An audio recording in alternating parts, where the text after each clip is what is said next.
दोस्तों, आचार्य चाणक्य कहते हैं कि मौनेन कलहो नास्ति, अर्थात मौन रहने से कलह यानी कि लड़ाई झगड़े समाप्त हो जाते हैं। यानी कि अगर आपको कोई कुछ कह रहा है तो चुप रहना ही उचित है। चुप रहकर उसकी बातें सुने और उसके अनुसार काम करें। चुप रहने से क्लेश नहीं होगा और लोग यह भी नहीं जान पाएंगे कि आपके मन में क्या चल रहा है। दोस्तों, ये बात मैं आपको पहले भी बता चुका हूँ कि कमान से निकला हुआ तीर, बंदूक से निकली हुई गोली और मुंह से निकले हुए शब्द कभी वापस नहीं आते। जीभ आपके शरीर का वो हिस्सा है जिसमें एक भी हड्डी नहीं होती है, लेकिन यही जीभ आपकी सभी हड्डियां तोड़वाने की ताकत रखती है। ज़्यादा बोलना आपको कई सारी मुसीबतों में डाल सकता है और वहीं कम बोलना आपको कई सारी मुसीबतों से बचा सकता है। दोस्तों, शब्द आपकी ताकत भी बन सकते हैं और आपकी कमजोरी भी। दुर्योधन के गिरने पर अगर द्रौपदी ने अपना मुंह नहीं खोला होता और दुर्योधन को अंधे का पुत्र अंधा नहीं कहा होता तो शायद दुर्योधन पांडवों को जुए के लिए आमंत्रित नहीं करता और न ही द्रौपदी का वस्त्रण होता और ना ही महाभारत जैसे इतिहास का सबसे बड़ा युद्ध होता जिसमें करोड़ों योद्धाओं की मृत्यु हो गई। दोस्तों, एक बहुत ही पावरफुल बुक है जिसका नाम है 48 लॉज ऑफ पावर, जिस पर मैंने वीडियो भी बनाया था और उस वीडियो में मैंने एक पॉइंट इंक्लूड किया था और वो था हमेशा ज़रूरत से कम बोलें। हमें सिखाया जाता है कि जितनी ज़रूरत हो उतना बोलें, लेकिन ये पॉइंट कहता है कि जितनी ज़रूरत हो उससे भी कम बोलें, क्योंकि आप जितना ज़्यादा बोलोगे आप उतने ही ज़्यादा साधारण नज़र आओगे।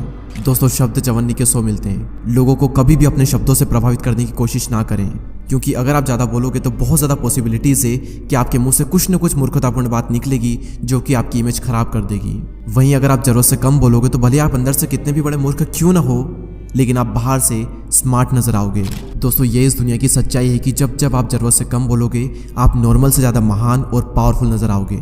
सो आज के इस वीडियो का हमारा यही टॉपिक है कि कैसे चुप रहना आपको ज़्यादा पावरफुल और एक वैल्यूबल इंसान बनाएगा और किस सिचुएशन में आपको चुप रहना चाहिए जिससे कि आपकी जो रेस्पेक्ट है वो लोगों की नज़रों में बढ़ जाए। साइलेंट रहने का पहला फ़ायदा, silent will make you appear more powerful, यानी कि साइलेंट रहना आपको बहुत ज़्यादा पावरफुल दिखा सकता है। दोस्तों, एक बहुत ही फेमस कोट है that a fool man is known by his speech and wise man by his words. एक समझदार इंसान तभी बोलता है जब उसे बोलने की ज़रूरत हो, वहीं एक मूर्ख इंसान हमेशा बोलता रहता है और फिर सभी लोग उसे बेवकूफ़ समझते हैं। आपने कई बार ये चीज़ नोटिस की होगी कि जब हम किसी से बहस करते हैं तो बहस करने के बाद में हम सोचते हैं कि यार मुझे उस वक्त ये चीज़ बोलनी चाहिए थी, मैंने ये चीज़ क्यों नहीं बोली। अगर मैं उस वक्त ये चीज़ कहता तो मैं तो सही साबित हो सकता था। उस वक्त ये चीज़ मेरे माइंड में क्यों नहीं आई? क्योंकि उस वक्त आपका पूरा फोकस बोलने पर था। उस वक्त आपने अपने माइंड को टाइम ही नहीं दिया कि उस वक्त आपको क्या बोलना चाहिए था। बहस करने के आवेश में और अपनी बात को मनवाने में हम कुछ भी कह देते हैं और फिर सभी लोग हमारे बारे में यही सोचते हैं कि तो कुछ भी बोलता रहता है। वहीं जब आप साइलेंट रहते हो तो आप सोचते हो कि आपको क्या बोलना है और आप उतना ही बोलोगे जितना कि ज़रूरी है और जो कि सही है। और साइलेंट होने के बाद में जब आप बोलोगे तो आपके शब्दों में वजन रहेगा और सभी लोग आपकी बातों को बहुत ही ध्यान से सुनेंगे। ये क्वालिटी आपने बहुत सी ग्रेट पर्सनैलिटी में ऑब्जर्व की होगी कि बातचीत करते वक्त वो ज़्यादातर टाइम चुप रहते हैं और जब बोलते हैं तब बहुत ही कम बोलते हैं और बहुत ही सही बोलते हैं। नेक्स्ट पॉइंट है no one can fool you और मैनिपुलेट यू, यानी कि कोई भी आपको आसानी से बेवकूफ़ नहीं बना पाएगा अगर आप साइलेंट रहना सीख गए तो।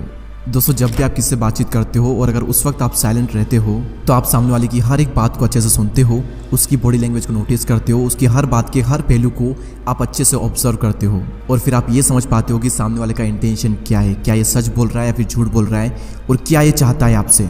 क्या ये मुझे बहलाने की कोशिश कर रहा है, क्या ये मुझे मैनिपुलेट तो नहीं कर रहा है, या फिर ये इंसान सच में मेरा फ़ायदा चाहता है।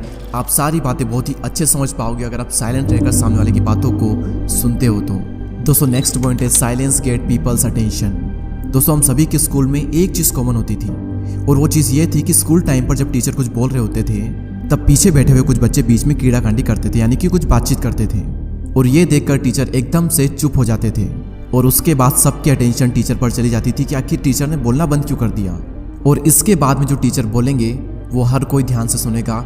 इसे कहते हैं साइलेंस का डर, जो कि लोगों को सुनने पर मजबूर कर देता है। और इसी तरीके से जब आप बातचीत करने की बजाय चुप हो जाते हो तो लोग सोचने लगते हैं कि ये क्या सोच रहा है, ये क्या बोलने वाला है, ये चुप क्यों हो गया। लोग कन्फ्यूज हो जाते हैं और आपकी बातों को ध्यान से सुनने लगते हैं। इसलिए जब भी आपको कुछ इंपॉर्टेंट बात करनी हो तो पहले आप चुप हो जाएं, उसके बाद में आप कुछ बोलें। अगली सिचुएशन जिसके बारे में आपको हमेशा चुप रहना चाहिए वो है आपके प्लान्स, आपके गोल्स। दोस्तों, चाणक्य का एक श्लोक है मनसा चिंतितम कार्यम वाचा नैव प्रकाशयेत मंत्रेण रक्षयेत गुणम कार्य चापि नियोजयेत, यानी कि मन में सोचे हुए कार्य को किसी के भी सामने प्रकट ना किया जाए बल्कि मन को अपनी सुरक्षा प्रदान करते हुए उसे कार्य में प्रस्तुत कर दिया जाए। यानी कि अगर आप किसी चीज़ पर काम कर रहे हो तो किसी भी कीमत पर उसे जाहिर ना होने दें, क्योंकि इस दुनिया में ज़्यादातर लोग खुली किताब की तरह होते हैं। मौका मिलते ही अपने मन की सारी बात कह देते हैं अब इसमें प्रॉब्लम यह है कि अगर आप अपने गोल शेयर करते हो और फिर अगर आप अपने गोल अचीव नहीं कर पाए तो लोग आप पर हंसेंगे और लोग कहेंगे कि यार ये ना सिर्फ बोलता है, कर नहीं पाता। और फिर लोगों की नज़रों में आपकी एक गलत इमेज बन जाएगी और आपकी जो रेस्पेक्ट है वो डाउन हो जाएगी। अपनी जुबान पर लगाम कसना बहुत ही मुश्किल होता है। अपने गोल्स, अपने प्लान सिर्फ उन्हीं लोगों को बताएं जो कि आपकी फील्ड में एक्सपर्ट है, या फिर उन लोगों को बताएं जो कि आपको आगे बढ़ने में मदद कर सकते हैं। अमेज़ॉन के फाउंडर जेफ बेजोस ने भी ऐसा ही किया। जब वो फर्स्ट टाइम क्लाउड बिजनेस में आए थे तो इस बिजनेस से उनकी अच्छी खासी इनकम हो रही थी और ये बात उन्होंने किसी को भी नहीं बताई, क्योंकि उस वक्त अगर वो किसी को बताते तो कई सारे लोग इस फील्ड में आ जाते और हो सकता था कि उनसे भी आगे निकल जाए। इसलिए उस वक्त उन्होंने ये बात किसी को भी नहीं बताई और उस वक्त साइलेंट रहने की वजह से आज अमेज़ॉन के पास में क्लाउड बिजनेस का सबसे बड़ा शेयर है। दोस्तों, आई होप कि इस वीडियो से आप ये समझ चुके होंगे कि साइलेंट रहने की क्या पावर होती है। दोस्तों, इस वीडियो को शेयर करें उन लोगों के साथ में जो कि बहुत ही ज़्यादा बोलते हैं, ताकि वो थोड़ा सा चुप हो सके। और अगर अभी तक आपने हमारे YouTube चैनल को सब्सक्राइब नहीं किया है तो सब्सक्राइब करके बेल आइकन को प्रेस कर दें। मैं आपसे मिलूंगा अगले वीडियो में, तब तक के लिए जय हिंद, जय भारत।